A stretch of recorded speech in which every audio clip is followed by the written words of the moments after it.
Hey, I'm Robyn Openshaw, the Green Smoothie Girl online. You've read The Dose Makes the Poison your whole life. It's meant to indoctrinate you that poison in small amounts is medicine. When is it medicine? Let me give you an example of how deeply you've been indoctrinated to believe that poison is good if it's in small doses.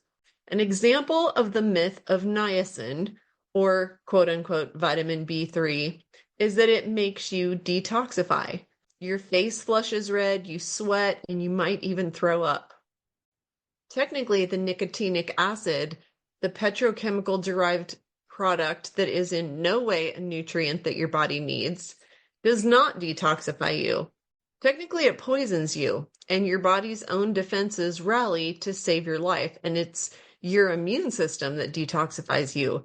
Really good books by doctors practicing 60 years ago believed this myth that niacin detoxifies. Sadly, they were wrong then, and people are wrong now that this substance is anything but toxic for you. And they're also wrong that it's a nutrient.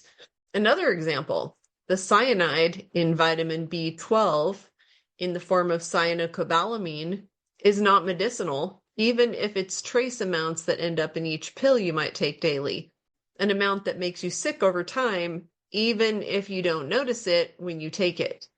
In your vitamin B12, you are ingesting cyanide and cobalt, a heavy metal. There are other molecules besides cyanocobalamin sold as vitamin B12, but they're not better. And cyanocobalamin is a very common one, and it truly is made of cyanide and cobalt.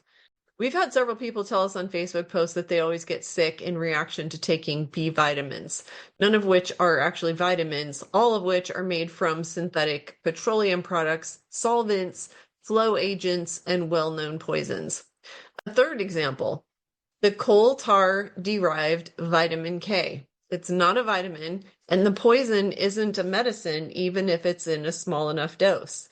Perhaps this saying the dose makes the poison, which sounds true or helpful, but isn't, helped doctors explain to patients why troubling ingredients are often in their drugs. Your baby has petrochemical derived vitamin K injected into her as a newborn, with additional ingredients like propylene glycol, polysorbate 80, and acetic acid before your baby even leaves the hospital for about 65 years now, due to it supposedly preventing some rare hemorrhaging condition. I wish I'd known this. If I were at 26, 28, 30, and 33, the person I am now, I'd have home birthed my babies. If I had if I were those ages when I had my babies. So supplements also made by pharma, not all of them, only about 99% or so of them, virtually always have flow agents, often shellacs and plastics, and they virtually always involve petrochemical solvents, which your body does not eliminate easily. Again, I'm not talking about prescribed drugs, I'm talking about supplements.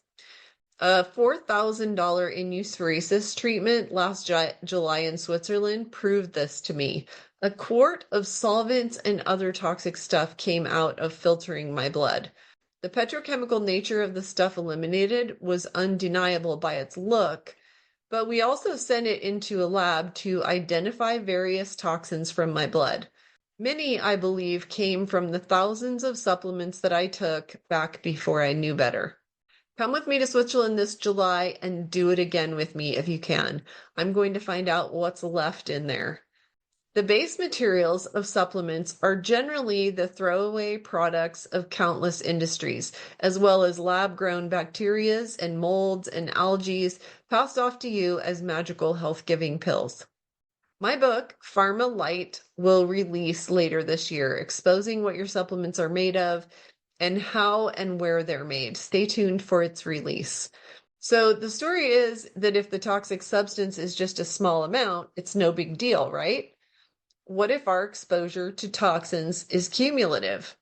A colleague of mine says that cholecalciferol, the active ingredient in many rat poisons, is fine as quote-unquote vitamin D as long as you don't overdose. The package of rat poison tells you how to treat your dog or cat, though, accidentally poisoned if they eat the cholecalciferol. It reminds me how when I opt out of the backscatter machine at the airport security, the TSA agents tell me, you get less radiation from that machine than from 15 minutes in the sun. Some TSA agents seem to be fighting the urge to roll their eyes that I would think that there's any threat to human health using radiation to scan your whole body for potential tools of terrorism, even though they will keep you from going in there if you're pregnant. But not only is that not true, that amount of radiation is equivalent to brief sun exposure and something that their superiors likely told them to say, but it also ignores the fact that exposures to radiation are cumulative. I mean, I didn't get the wrinkles on my 58-year-old skin from just one sunburn. I got them from hundreds of sunburns. I mean, I'm a fan of exposure to the sun, as people throughout history have been in the sun. It's good for your hormone system, your eyes, and much more. I consider the aging of the skin to be part of growing older, and I don't panic about aging or the lines on my forehead. The laugh lines around my eyes, I think, are fun and proof of how much laughing and smiling I've done. I'm a little less enthusiastic about the frown lines, but well, that's part of the human experience as well. So I don't chase the anti-aging products with all their associated plastics and petroleum jelly and solvents and all kinds of petrochemical products. I research them and I find this stuff in them. Even oils, they're rancid and in the supply chain a long time, especially the bigger the company is. I use them sparingly, if at all. I'm talking about oils in general. At least castor oil is a very thick oil that goes rancid more slowly. Marketers know that you can sell most 50-plus-year-old affluent women almost anything if you tell them a great story about it slowing aging. I saw an ad for a Shark Tank funded product recently of a plastic stick-on for your forehead and other parts of your face to physically freeze it while you sleep at night. I guess if we're going to freeze our faces, that's probably better than injecting neurotoxins. So a small dose of poison isn't medicinal and it's not safe. It's just going to harm you more slowly than a large dose. And if the body cannot digest, assimilate, or eliminate it well, and if the body is not built to eliminate chemical toxins well, then the effect can be cumulative. And as with the popular rain barrel metaphor, you can keep filling it up with rainwater and you're not going to notice anything, but once it's full, it's going to tip over. And I know all about that metaphor from my own personal life, having hit the tipping over point for my health with a flu vaccine working at a hospital in graduate school. It certainly wasn't my only toxic exposure. I'd left the whole food diet of my childhood for the standard American diet that I found myself surrounded in university life, where I couldn't exactly grow a garden and have fruit trees like my parents did, plus trying to survive on $10 a week, and then marrying into a family where the standard American diet prevailed. So when I tipped over, I was lying on my side for 4 years. That was a long time to consider whether each small exposure was really all that small, or whether I'd accumulated toxicity from years and years of disregard for my health, taking it for granted until I couldn't anymore.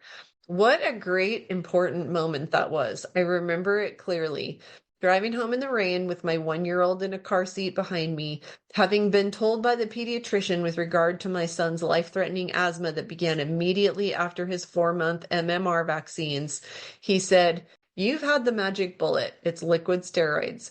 5 times we've given it to him now. All we have for you is more of the same, and taking this prescription for steroids I'm giving you now is guaranteed to stunt his growth." That is the day that I didn't fill the prescription. I cried all the way home, realizing I have to take charge of my health and my family's health today, starting now. I stopped at a health food store, my sick baby in the car, took him out, put him in the cart, wandered around looking at things, started trying to learn, totally overwhelmed. But I was also motivated. He was very sick, and I was too. In fact, some days I wouldn't have even been capable of that trip to the doctor's office or the health food store.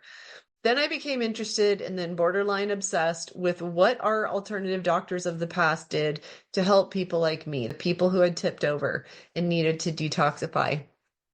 And thus my current career was born, where I've now spent well over 10,000 hours studying what works, also what doesn't, to help human beings detoxify and help over 20,000 people do it. You know what doesn't help human health is this idea that poisons are fine as long as they're in small amounts, let alone the insidious idea that if it's a small amount, it might even be medicinal and useful. Show me a poison posing as a medicine, and I'll show you an alternative. Several years ago, a young couple recruited me and John to a ceremony wherein we were all to be injected with a toxic frog venom, and we'd all sit around and throw up, each with our own bucket, and we would purge, as well as be under the influence of a psychoactive component to the frog venom to achieve higher enlightenment together, discussing things we normally wouldn't if not under the influence of the frog venom. We did not actually do this, so that's all I have to say about it. I'm just saying we've been sold so many toxic supplements, some with effects we notice, so we immediately jump to the conclusion that it's working, and most with no noticeable effect at all that we hope is addressing some deficiency. Did you also purge other bad stuff that needed to come out when you were sweating and or throwing up after a niacin or B3 flush or a frog venom purge? Maybe, but this is a weak argument. You can also open up your pores and sweat regularly with an inexpensive sauna in your home. Right now, my favorite sauna that heats up in 1 minute flat is $100 off. We'll give you a coupon code GSG100. And you can detoxify twice a year like we do. As like I've said, I've helped 20,000 people do over the last 11 years. It's safe. We don't poison you to create the illusion via violent means of a detoxification. We work with the body's natural processes to open up elimination channels to eliminate faster and more effectively, but also safely. But also get rid of some toxic buildup that may have been there for years or for decades. You can watch my video about my 25 years of research into human detoxification in the show notes. Meanwhile, I think people have gotten smarter, and especially after we all watched the toxic injections, 80% of the world got backfire, involving millions of injuries and deaths in 2020 and beyond. We're smart enough to question the idea that we have to poison ourselves to be healthy.